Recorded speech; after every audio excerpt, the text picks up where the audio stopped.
Monsieur le Président, chers collègues, je crois qu'on ne le rappellera jamais assez, on l'a dit à plusieurs reprises, malheureusement ça n'a pas été unanime et je le regrette, mais le massacre à Gaza ne ressuscitera pas les victimes des massacres horribles perpétrés par le Hamas le 7 octobre. Le massacre à Gaza ne ramènera pas les otages chez eux. Combien faudra-t-il encore de dizaines de milliers de morts pour comprendre ça une bonne fois pour toutes?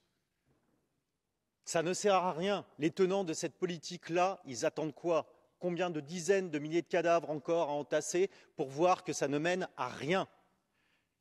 La seule chose à laquelle ça mène, c'est que ça abîme, ça blesse, ça meurtrit, ça défigure notre commune humanité, comme si ça n'était pas déjà suffisant. Voilà la chose à laquelle ça amène. Ça fragilise aussi le patient travail qui est fait depuis des décennies dans cet hémicycle et dans le reste des institutions du Conseil de l'Europe et dans le reste d'institutions du Conseil international, des institutions internationales pour le respect du droit international, pour le respect du droit humanitaire. Voilà ce que ça fait.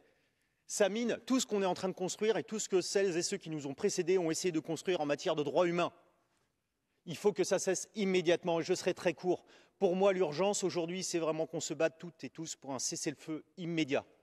Il n'y a que le cessez-le-feu immédiat qui permettra d'ouvrir ce cadre de discussion, cette fenêtre de discussion qui sera forcément difficile, mais je sais qu'il y a beaucoup de pays dans notre institution et bien ailleurs qui seront prêts à servir d'intermédiaires et de médiateurs dans la discussion.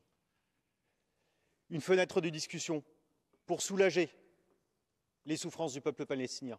Une fenêtre de discussion pour permettre le retour rapide, immédiat des otages auprès des leurs. Voilà ce qu'il faut faire, voilà ce qu'il faut exiger. Et arrêtez de croire que massacrer les gens, empiler les cadavres, ça réglera quelque chose. Ça ne règle absolument rien. Je vous remercie.